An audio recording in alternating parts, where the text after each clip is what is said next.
Hey, everybody, welcome to GearWire, our show about all things gear and news. And I am your host, Justin. And I'm Luis.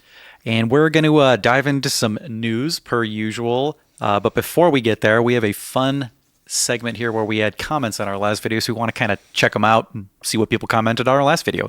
That was our second episode. So, Luis, what do we got here for comments? Some comments from the last episode. Death by Audio commented. So, Death by Audio Effects said, "My neighbors hate me pedal could describe everything we make." I think you described it as "my neighbors hate me." I did. Rob was playing the pedal, and which was this wild pedal there. But I literally referred to it as, my neighbors hate me pedal. Just thinking, because there's a woman above me. Bless her heart. I think she might have moved out, seriously. I think she just really hated anything I played there. So that's my neighbors hate me pedal. So okay. Yeah. Cool. And then let's see, we got Turd Ferguson 3901 said, "Love you, zZounds. Your CS for customer service is awesome. Fuck Ticketmaster." So it incited some serious feelings with our last episode. Mm-hmm. Just for reference, everybody out there, especially for the podcast too, our last episode was talking about the Department of Justice lawsuit for Live Nation and Ticketmaster. So I know that got everybody fired up because, who wants to pay those prices? Who's got money for that? Who's got money for that? I sure don't. That is amazing. What was the last one? We got the last one. We got, let's see, user Get the Funk Out. Love these names. I know. He said, "You guys say like way too much. It's like really like annoying, and it makes it like difficult to like listen to you like try to speak." Like, I think that's like a really good point. Yeah. Like, don't you think? Like, I think so. I think I gotta watch my likes. Can we get a like counter up? Like. Let's get a like. It's like slay, but like. It's like like. Slay, like. Okay, that's amazing. You're running it up right now. I did not know that we said like that much, but now I'm going to be hyper aware of that on this episode. I don't know about you. Yeah. No, for sure. That's what I'm saying. We need to get a like counter up. I would love that. Unfortunately, I'll probably have to be the person counting them later. But maybe I can finally beat you. Yeah, that's right. We'll do a like battle. We'll have a counter for each of us and see who says like more times. Yeah. I like that. Yeah, that'd be like. I like that. That'd be like really good cool idea. Really good. All right. So that was awesome. I'm hoping that we get some equally acerbic comments on this episode so we can review later. For sure, yeah. Give us your comments and we'll share them. Yeah, comment, everybody. Good or comment, bad. like, subscribe, share, comment. But we have a bunch of news to talk about, and I got a interesting thing here, Luis. We have a big theme going for the news this week. A lot of news going around about the value of music, basically, or the devaluation of it, I've noticed. So, for instance, Ticketmaster lawsuit with ticket prices being high was a kind of an offshoot of that. But speaking of a big conglomerate like that that's in the news, Spotify's getting sued. Let me check my notes here. Spotify's getting sued by the MLC, which I believe is the it's like a musicians organization. I'm so sorry, I forget what the MLC stands for, but they're suing Spotify. Did you hear about this, about the premium subscription and how they pay out to songwriters and publishers? Did you hear anything about this yet? I don't know too many details on it, no. The Musicians Licensing Collective, they sued Spotify because what happened was, mechanical licensing. That's the word for like royalties, basically, is mechanical. That's for the MLC. So they sued Spotify because what happened was their premium subscription was a set price, right? It was music only. Then Spotify rolled out 15 hours of free audiobooks, and it was the same price, and they were paying out the same royalties, but they offered audiobooks as well. Now they secretly kind of just changed it so that it was a bundle with audiobooks and music, right?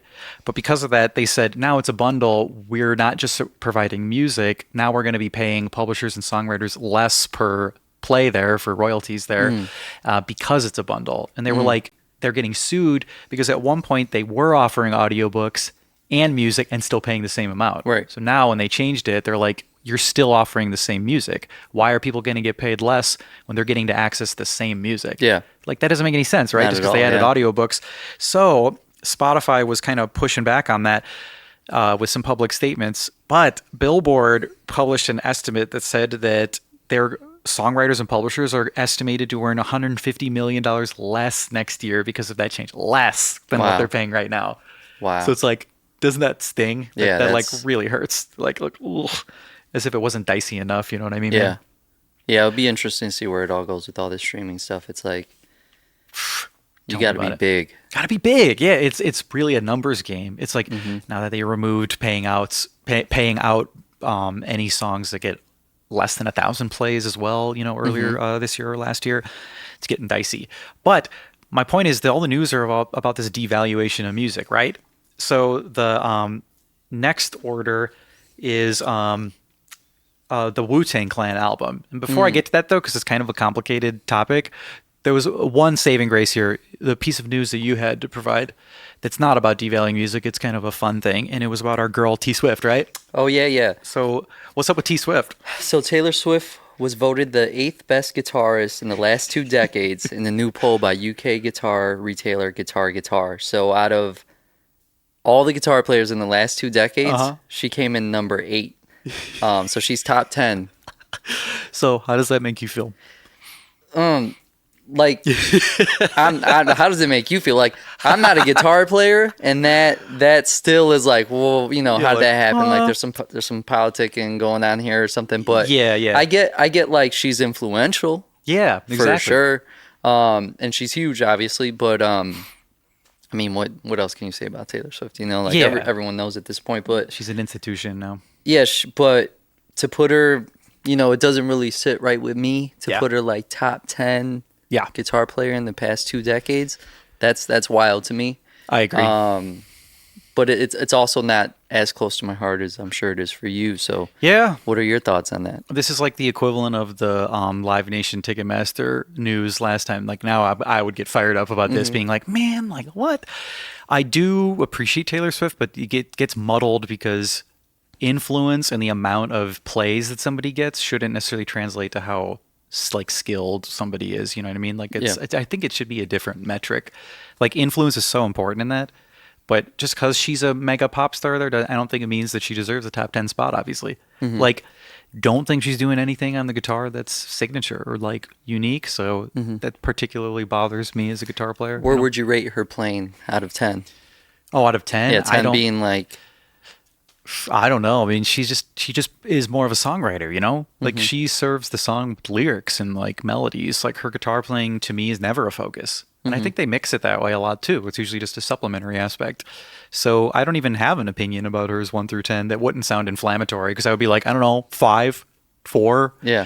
I just don't think of her as a guitarist. I just think about her as like a singer songwriter. Yeah, She's playing the guitar, but it's mostly about the melodies and lyrics. Right. That's what everybody goes crazy for is her lyrics. So she's a good songwriter, good guitar player. I would never really like put her in that category. You know what I'm saying? yeah.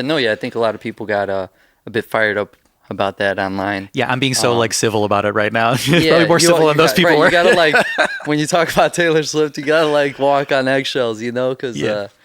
it's one of those things where, it's not hating Yeah, yeah. because she's amazing, but like An icon, Yeah. legend. yeah, but when you say guitar player, it's like I want to see the skills. Yeah, it's different, right? That's why I think we can't put those in the same category for Taylor Swift's music. Like her as a guitar player is not what her music is about. Otherwise she'd have like instrumental tunes and stuff like that. If she was really trying to focus on her guitar playing, I guess I could put it that way. But that's fascinating to me though. So I'm kind of curious to see where this goes or if they redact it or change it after like the response to it. Or maybe they just did that because they knew like any press is Right. good press. You know what I mean? Yeah, Maybe they yeah, just could did that. be. Could be. It's always risky doing any like list. Yeah. I love lists though. Oh, I don't know yeah. about you. I freaking love lists. Yeah. There's a website called Digital Dream Door that I have been going on since I was like a teenager, like 20 years. And they do movie lists and album lists. And I still go on that and check out those lists if I like want like a starting point to jump off from for albums to listen to. Oh, it's so great. Yeah. So it's so fun. No, we're not sponsored by digitaldreamdoor.com for everybody out there listening. We're not. I just really like them. We're literally not sponsored by anyone. So if anyone out there wants to sponsor us, Yeah, if you want to give us some money, I'll give you my checking account number if you want to go send that. So did you hear about the Wu-Tang I heard album about the stuff? Wu-Tang thing, yeah, right? for sure. Okay, so what was it? 2013, I want to say they released Once Upon a Time in Shaolin. Sort of released it. They made the album, but there was only one copy apparently, and they had this weird setup where apparently RZA and Silver Rings, one like a lesser known. Method Man called him a B tier member there because he's got like mad beef with him now. But Silver Rings and Riz apparently had this structure about releasing the album where it wasn't supposed to come out for 88 years. So you heard about that? 88 years, and everybody's like, what? The catch was they were going to sell it off recently in NFTs, like sell it through NFTs of at least $1. And for every dollar they earned through those NFTs, it would release 88 seconds faster than 88 years. So you'd get the album 88 seconds faster per dollar. And I'm sitting there just laughing my ass off, just going, man, these guys are like cooking up another scheme for this. But did you hear about the story before it got to like the modern NFT selling, like about the history of it? Do you know anything? Well, I remember Farmer Bro. Martin, how do you pronounce that? I don't know if it's Shkreli or Shkreli. He got super famous in like 2015 when what was it? I have it right here. Daraprim. Daraprim was like a drug that fought like fungal infections, notably in a certain infection in HIV patients, I believe. So it was like a life-saving drug. Yeah. And he changed. I have it written down here. The price he acquired the rights to it. Changed the price from $12.50 to $750. I remember that, which is insane. And like I'm a type 1 diabetic, so like that like particularly pissed me off because like that was around the time that pricing for insulin was also not regulated, so that was going through the roof too. So I was like, man, that pissed everyone off. Everybody. And then you see a picture of him, and you're like, "Oh, this dude, you're like, he's got a punchable face." I didn't want to say it, but he's got a punchable face for sure. We were both thinking. I saw that look in your eyes. You know where I was going with that. I saw. So apparently, he gets under fire for that. Then that very same year in 2015, he buys the Once Upon a Time in Shaolin, the only copy because it was in public auction for $2 million, and everybody in Wu-Tang Clan was pissed because they were like, man, we freaking hate this guy. We don't want him. But they were like, rules are rules. It's a public auction, right? So anyways, fast forward to 2017, and he gets, I believe, sued for, it was securities fraud, convicted for securities fraud, and the U.S. government seized all of his assets, including the album. Oh, I didn't know that. That was part of his crazy. assets. Okay. That's why he lost it. So he goes to prison, I think, for the last several years, gets out, and then starts streaming it again recently on like X, Twitter. He starts streaming it there. Then now he's getting sued because of that, because he's releasing this album that has all these contracts and requirements for it. So, anyways, long story short, 2021, Pleaser DAO purchased the album from the U.S. government for $4 million.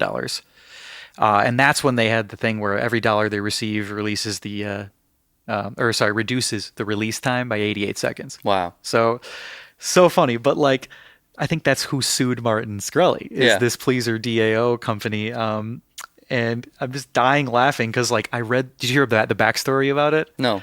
Method Man was like pissed. He's like, Silver Rings, the guy I was telling you about with RZA that released it. He was like talking like mad smack about him. He was like, man, like this is so convoluted. None of us had anything to do with this. We just recorded the album and put it out there. These people are scheming up this 88-year release. And he said it was, quote, gimmicky and weird. So they were just like, nah, like that's not Wu-Tang. Like that's not what we're about. But apparently they went with it. So that's what it is, like contractually. So like the reason why they did it though, which is my thesis here, the reason why they did it apparently is to value the album properly. They thought that digital media and streaming devalues music. So even 10, 12 years ago, that's why they did that. Interesting. It was in a kind of a fun, weird angle. Yeah. I thought it was just a gimmick to make money, but apparently they said that they were just pissed off that the value of music, and because of streaming and online digital releases, were devaluing the album. So they were going to properly like value it how it should. How do you feel about that? I say it's cool, honestly. Right? Right? I honestly think it's cool because, when you put it that way, it makes a lot of sense. Doesn't it? Because I also was like, damn, that's a stupid gimmick. Like, I don't like that.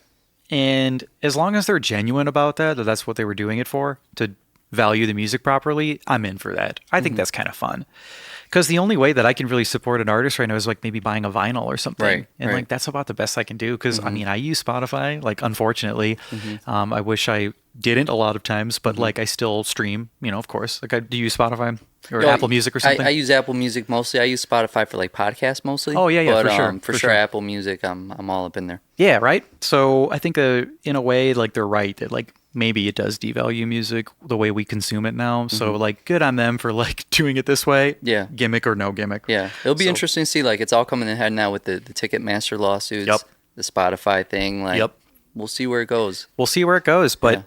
I thought it was a cool little like set of news we had there with the Spotify lawsuit in this. Like, so out there, if you guys are viewing this or listening to this, let us know in the comments how you feel about it. Is music being devalued? Is it valued, you think, properly? Do you think access to music is appropriate?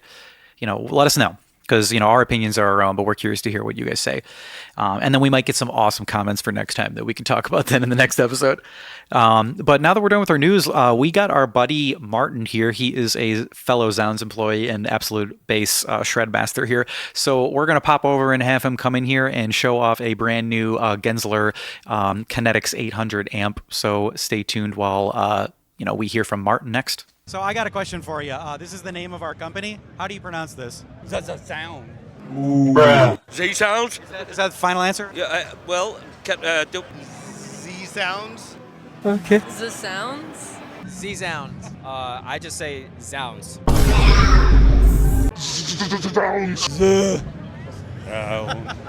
We're an online retailer. How do you pronounce our name? Zounds. Nailed it. zZounds. zZounds. zZounds. zSounds. Zounds. I always said zZounds. Is that your final answer? Yes. zZounds? We got a winner here.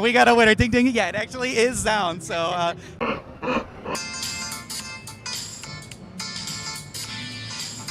we do have t-shirts, but I can't give you one, man. I can't give you one because you didn't get it right. Sorry. All right, guys. So we have a very special guest today. This man over here on my left is Martin, and he actually is one of our zZounds co-workers there. So, Martin, you want to tell us what you do for the company? Yeah, I work in the call center there. I'm on the quality control team. Because you're a quality man. I'm a quality. I like to think so. Try to make sure now we have very high customer service standards. So our team helps to try to keep that in line, train people, and keep up with them, and make sure everyone's getting the best experience, both employees and customers. Love it. You controlled my quality directly for a while. I worked under you, and it was great. This is true. It's a good man. That's right. Oh, thanks. This is true. Glad Love that it. worked out. Love it. So on to this, to segue to this amp there, how did you get linked up with getting this amp? So So I'm a very active gigging player around here. So that's always been kind of part of the thing, and that's why working at zZounds works out well for us. Justin's also active in the gigging scene. We've crossed paths many a time. Oh, yes. So I've done some bass stuff, and I was actually been looking at Genzler stuff. Sick. Because they make it real easy as an employee to just like buy stuff. The never-ending gear acquisition, So that's how they get you. Yeah. So I was looking at that, and it just there's kind of this amp was coming out, and it just kind of worked out because we were just like, okay, I know you've been looking at these amps. Would you want to like try this one? I was like, this is exactly the kind of amp I was looking at. Love it. I was looking at some other ones, but this is like the exact kind of setup I was looking for. So what is the amp, by the way, for the podcast listeners there? So this is the Genzler Kinetix 800. Kinetix 800. Okay, awesome. Yeah. So yes. So how'd you like playing it though? That's like I feel like I'm curious how it was to finally plug into it and get it going. It was awesome. It's very different than I was used to. So the whole thing with this one, the reason why it's called Kinetix is because it's very interactive, and that is because it has a tube preamp. But it's set up differently than other what they call hybrid amps like that. So like I have another head that has like a tube preamp. I've played other ones before too, but this thing is way different. Okay. In what way? Well, it's super interactive, and the way they set up the tubes they use, as well as like the voltage that they have it set for. Fortunately, I'm not an engineer. I'm just a bass nerd. But I think they use something like a 300 volt system or something. It's okay. it makes it like super hot. Basically, it feels like a full tube amp. Although this is a Class D power amp section. Yeah, The preamp is all tube, and it's super interactive. So like how you're playing dynamically really affects the actual tone of the Sweet. the amp. Okay. Like we were talking about earlier, before this, the way it kind of is for guitar players. You know, when you plug into a tube amp versus solid state, I feel like you Right. just get more out of it, right? Yeah, it's a very interesting thing. So for me, I don't have a lot of experience playing with a lot of tube stuff. Okay. And I've always been kind of, I guess, a little weary because in my mind there was like kind of the stereotype that a tube amp just means like dirty. So like, if you just want like a big fat, dirty, distorted sound, which it does great. Yeah. But that's not really what I use a lot. I need a lot of different styles. Okay. Like for what? Like you mentioned you were gigging this one out recently, right? So this guy's already seen a lot of different things. Seen some action? You got some action there? I've played some gigs. I played with this Andean band playing music from the Andes Mountains with sick. Nice. pan flutes, folkloric percussion, things like that. So was that like bone dry toned on the bass or what? Yeah, Sort just of. big and round and fat. Nice. Played a lot of private events, some big events, some big rooms, some bars, playing rock, playing funk. A little bit of everything. Little column A, little column B. Even a little bit of upright bass. Nice. How some did it jazz handle stuff. the upright? It sounds fantastic. Sick, okay, So sick. that's the whole thing with that was like, I realized this amp lets me dial in what I want with that tube sound because I was always weary of like just like, it's just going to be like distorted or whatever. Yeah.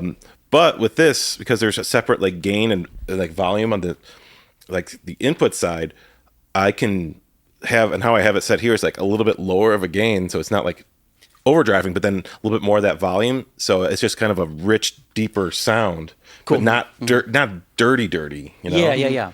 Did Like it's washable. Yeah. At that point, yeah. did you start with upright bass? Like how'd you get into bass? Well, that's interesting. Actually, no. I started as a drummer. Oh, really? I was a drummer for a long time, and then I started playing, just playing bass guitar for fun, and then in high school, I just started renting an upright bass and kind of taught myself to play it. And I started taking lessons and actually learned how to play it. And then ended up going to college for bass. So Oh, wow, sick. I chose that over drums, which is nice. That's cool. Especially these are very light, which was something very important to me.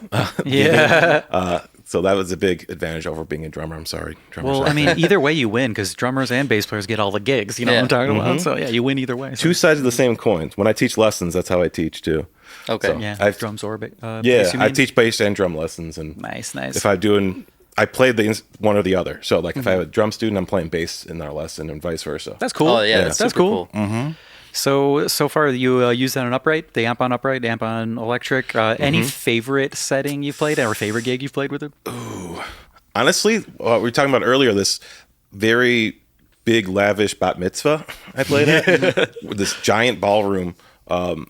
That was the one I was saying. It was a big room, so I had like this rig going, but I was also using the direct out, which is very nice because they have a pre and post switch, so you can have just like a dry out. But I had it on post, so I was getting the two preamps sent out. It's all and about the pre's, man. So, yeah. So the sound guy came up afterwards like, that tone was amazing. I didn't touch it, which I've never heard from the sound person ever. right. Usually insisting that Seriously. just give me the driest sound. Don't touch anything. Seriously high praise. Yeah, I was like, oh wow, that's going in the files. That's Uh-huh. good. Yeah. Bank that one away. Yeah. So that was very cool. Sick. Very sick. Very sick. So what's the deal with like the amp? Is it like a multi-channel thing? No, it's one channel. It has the EQ on it. It's bass, low mid, mid, and high mid. Okay. Which is nice. It's very common bass amps. I know you guitar players might not know. I know it's like multiple mid controls. Yeah. Usually they have a low and a high. This has like 3 of them, which is really handy. Well, because the low mids are so hard to like dial in on bass. Yes. I know. Yeah. I know, that's exactly. And then and the highs. And the way also I read in the manual, which was really helpful, is there's a little bit more power on the bass and treble knobs. So like the decibels are a little higher on those two. Oh, really? So Okay, yeah, there's and more you can really range? scope. And the big thing though, there's a switch on there. It's lean, thick, and fat. Oh, love that. Yeah. So and it has to do with Thick like and fat. yeah, yeah. I like so it's No like, Ozempic for this rig. Yeah. oh man, you got me with that one.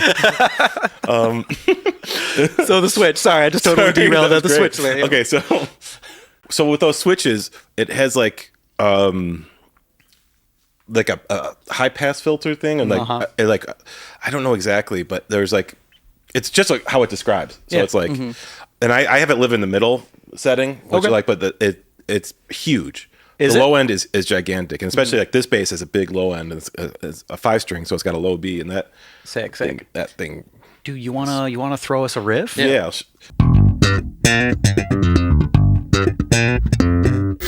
First thing here I have is this is kind of where I like to live.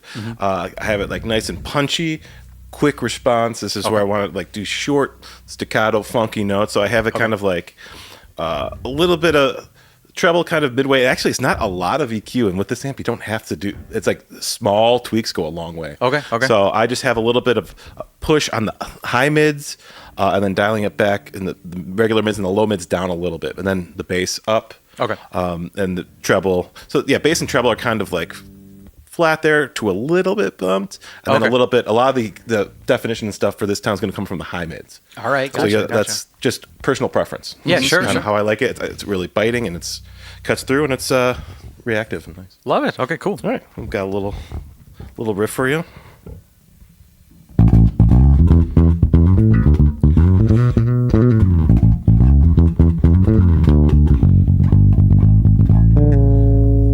Something like that. Nice. Punchy. Yeah, Yeah. nice and punchy. Sounds real nice. Dig it. Yeah. Do you want to? Should we dial in another one? You said Yeah. you said you had another tone. What's this one going to be? So this is going to be slap tone.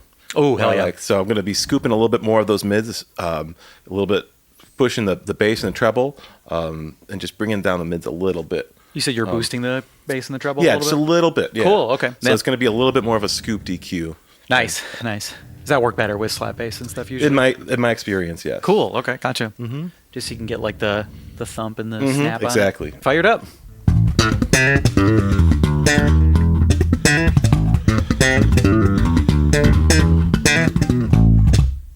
Oh yeah, I like that Awesome. ending. Sure, classic. It was like I was gonna say it was the drummer. That comes from the That's drum days. the drummer in you, man. I do a coming lot of out. drum stuff on the bass. You know, I saw a video the other day that said that was the drummer's version of the lick. Like that was the. Oh, that's funny. At the end is the drummer lick. I totally use that all the time, by the way. Yeah, on Of course, the bass. of course. Yeah. Dude, that was sick. So do you feel like you want to fire up some more tones? Yeah. How you feeling? You want to switch feeling basses? good. Did you say you're going to switch basses? Yeah, I think it's time. It's time to switch. I think let's go back a few decades. So what bass are you going to switch to? I'm gonna go to a Fender Precision bass. Might have heard of it. Yeah, might have. Everywhere. Might have. It's in the blood. Some flat wound strings, some Cool. old style pickup. Cool. So you're going to do what kind of tone was it? I think we're gonna go with a James Jamerson, fat old school Motown kind of sound. Love Nice, it. Oh, hell nice. yeah. Okay, sick. Yeah. Hell yeah. Let's do it. Yeah, I got this dialed in with bass and treble kind of at noon, but what I did is from before I rolled back the high mids a bit. Okay. And kept the mid mids about where they were, but beefed up those low mids, which is where that old school growl lives. Yeah. Yeah. Okay, cool. Let's hear it. Yeah, love Ready? it. Cool.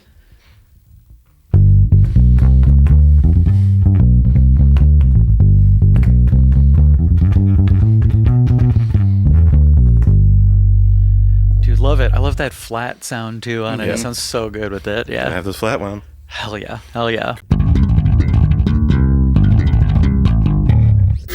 I totally get it with guitar players, like why you're like into amps, and I know like the guitar players I play with are always like, oh, I got this amp and that, blah, blah, blah. Yeah. Honestly, I've never been put that much excitement or thought into amps. I mean, Yeah, I yeah. have other amps I've used and like, but it wasn't an exciting thing. It's just I play a lot of direct stuff. I record direct a lot. You Yeah, know, it's like yeah. it's usually just like, oh, you're the bass, you just plug in and we'll we'll take care of it, and it's like not. It's kind of an afterthought, you know. Oh yeah. So this is the first. Wait, time do you I was mean like, bassists in general, or no? I'm kidding.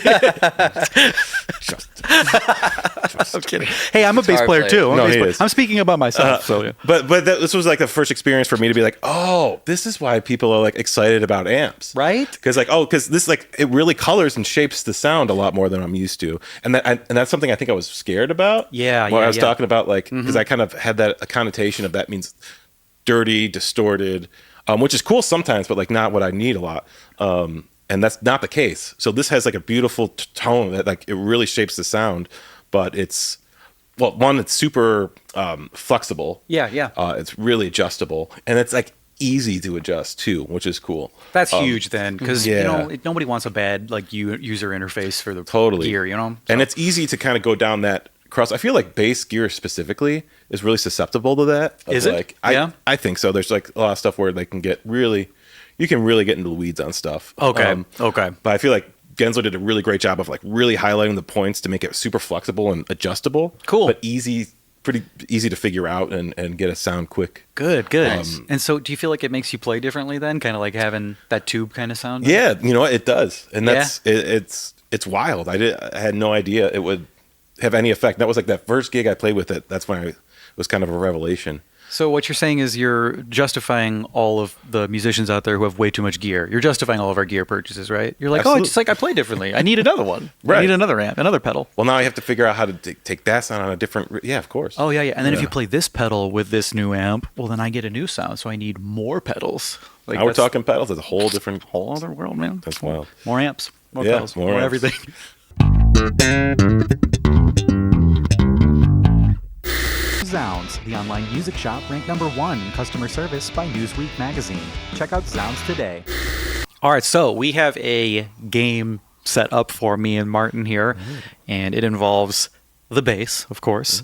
But Luis, how about you let us know what this game is? Yeah, so this is basically a guess the gear. Basically? Basically guess the gear. And I chat GPT'd. I said, what's a better name than guess the gear? It said Baseline Detectives. So that's what we're going to call it. Oh, Baseline Detectives. Okay. All right. Not bad. Not bad. So what we're going to do is we got a 7 to 12 second snippet of a song. Okay. I'll let you know the artist in the song, and then you guys got to guess what bass was used. And for extra points, you could let me know if you know who the bass player is or the rest of the signal chain. So how obscure are these tunes? I have no idea. Oh, I love it. You're in man. on it with us? Love it. Love it. All right, you guys ready to go? Yes, dude. All right, Sergio, hit us with the first one. We're like, we'll see how we do.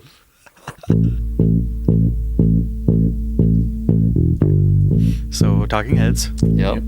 Tina Weymouth is the bass Sure player. is. Ooh. Yep. And the song is Psycho Killer. It is, yeah. Okay, so you got From Talking Heads 77. So how do we just like blurt like? Yeah, whatever. So Yeah, blurt it out You if you each, you guys could do it cooperative, or you could go against each other, whatever you guys want to do. I guess we got some serious beef. Justin Okay, and so I, it's okay. The beef is on. All right. Do you know what kind of bass it is, Martin? So I believe, and based on that sound, so that was a fat, fat sound. I think she played like a Gibson back then, maybe, or club bass. Yeah, let me think here. Yeah, can I play that's a clip again? It could be super short. It doesn't have to be that whole clip. Yeah, run it back.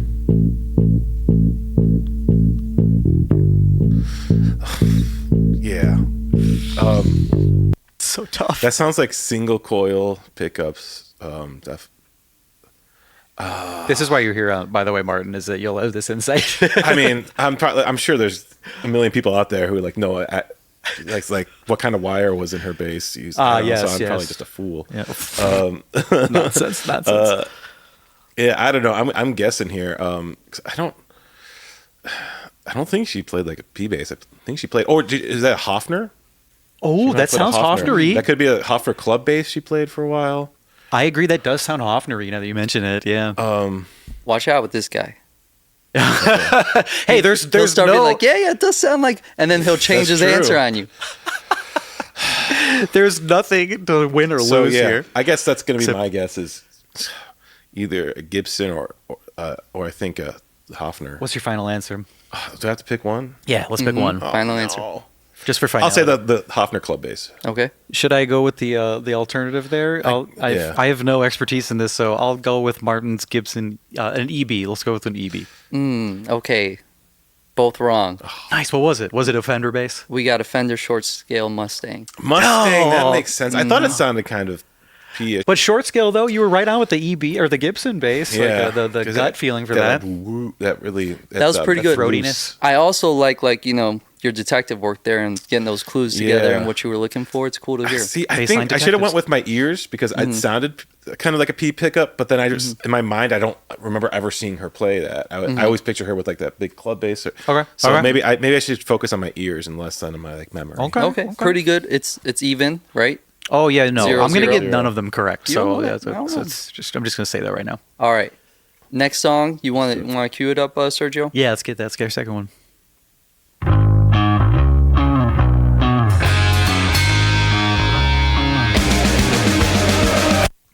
You guys know what that is? I'm gonna totally guess just based on that it was Stingray. That Okay, it you're was guessing it was a Stingray. Music Man Stingray Do you, bass. do you know the band song bass player? I actually don't. Okay, band AFI. Ooh, it might not be a Stingray. Miss then. Murder's the song. Oh, that's that song. Anybody know the bass player? No, I don't. know. Do you know him? I don't. And I would like to hear it again at some point. I'm Yeah. sure. Okay, and then I'll let you know the bass player, just Hunter Bergen. Okay. But go ahead, play it again, and let's get this this bass.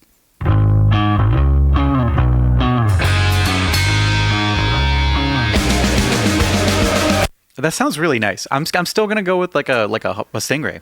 Honestly, I was thinking Stingray too. Right? Can It's we got that can sound. We, can we? Yeah, you could both Can we pick the match? same one. Let's do it. Yeah, let's try because it's got that weird like active sound to it. Yeah, it's that's real punchy. Yeah, Yeah. real clangy, like a sharpness too, but it's Yeah. fat. Like you could hear the bass even through our headphones on Yeah. it. I'm going Stingray. Yeah, I'm gonna go Stingray, too. Okay, I got Fender P bass. Damn, P bass. It's just always a P bass. I mean, It's always of a P course. bass. It's always a P bass. Yeah, we got duped. It's Oh, all right. man, It's all right. You I'm guys got overthinking it. two more chances. Right. All right.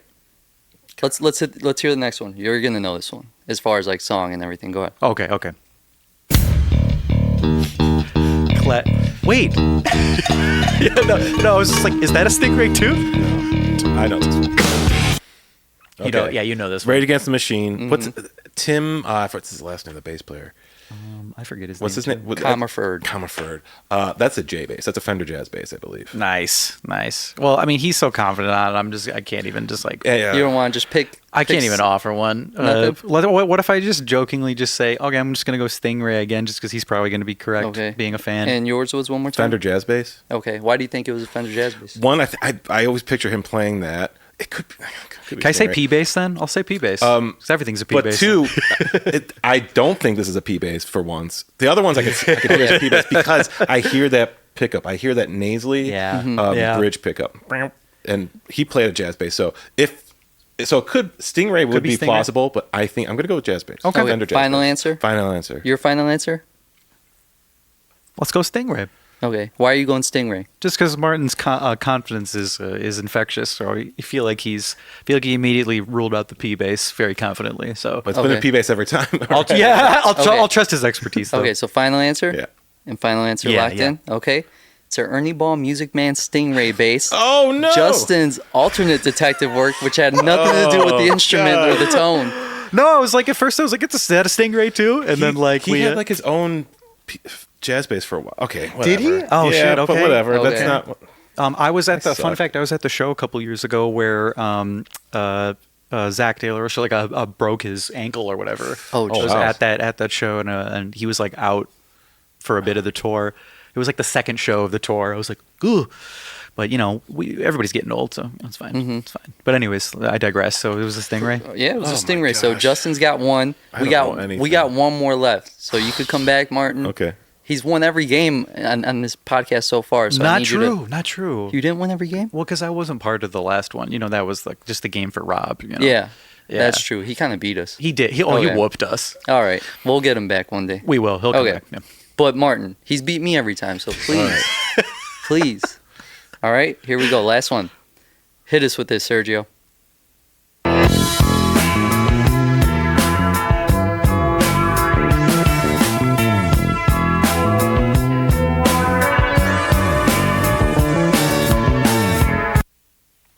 You You guys know the band and the song? No, I don't know this.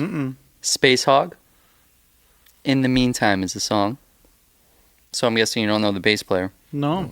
It's Royston Langdon.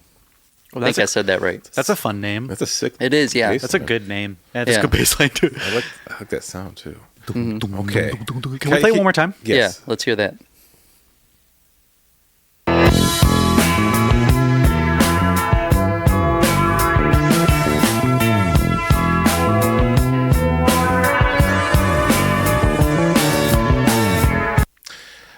What do you think? What are you Okay, hearing? so here's I'm hearing way back on the string. that's what I'm hearing. I'm hearing tone rolled down. yeah. But like mid, a lot of mid range, upper mids, just real in your face. I'm thinking jazz bass again, which is I'm Nice. probably wrong. It's probably P bass. It's I don't know. I don't know, man. They already did the P bass though. Knowing these guys, they probably picked a different bass for every sample. Give us one more time, Sergio. Come on, Martin. Come on. You gotta be Justin.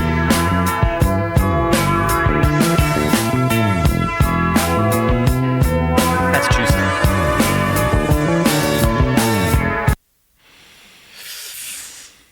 Ugh. This is difficult. It's a hard game. I would It's a never. really hard game. I would in a million years. I wouldn't be able to get this. I right. mean, and yeah. I'm self-conscious because there's so many people out there probably just know all this stuff. So it's okay. I feel like you gotta I just already played know. the bass, you know. I don't know. I just play the Hey, I'm here to bass. play the bass. That's all. Where's my corner? Just point me to my corner, okay? I don't know. I'm still thinking jazz bass. It could be Okay. a Sterling. Going jazz bass? I don't Sick. think it's Sick. a P bass, although it probably is, because I'm here. It's so aggressively. That could still be P, but I don't know. I feel like I hear the articulation of a pickup that's closer to the bridge. Okay. Yeah. A little clangier.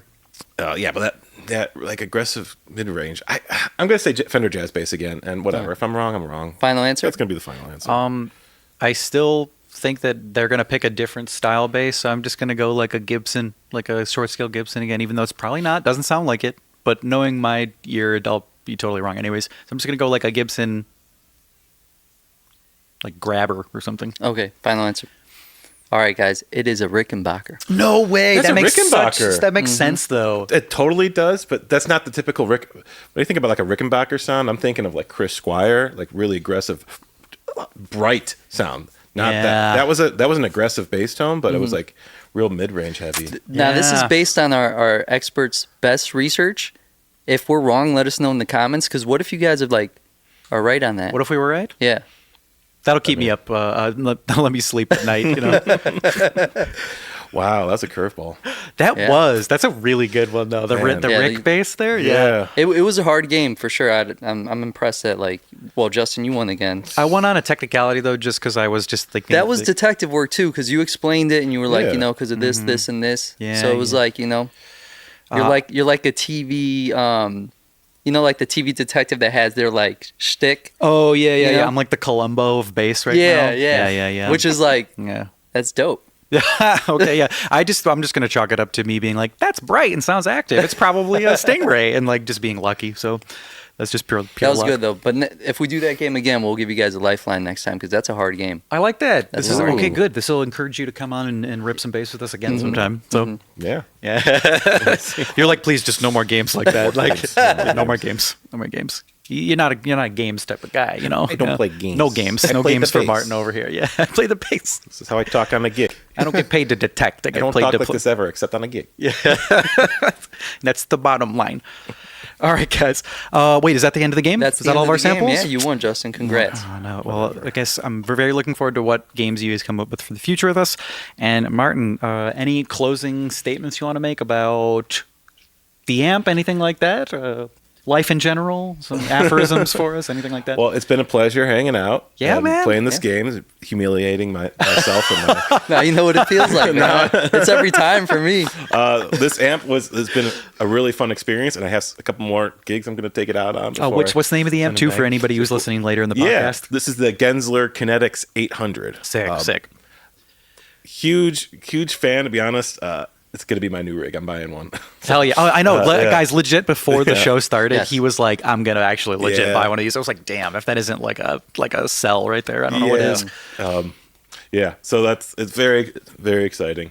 Oh, yeah, man. Yeah, definitely check it out. Yeah, I appreciate you coming in, man. We are selling the Genzler Kinetix 800 at zZounds. Please check that out. But again, thank you, Martin, for coming in. Yeah, thanks, this is Martin. one of our zZounds' very own with us. So thanks for coming in, man, Yeah. and hanging out. And come back soon too. Appreciate Appreciate you, dude. Thanks, good.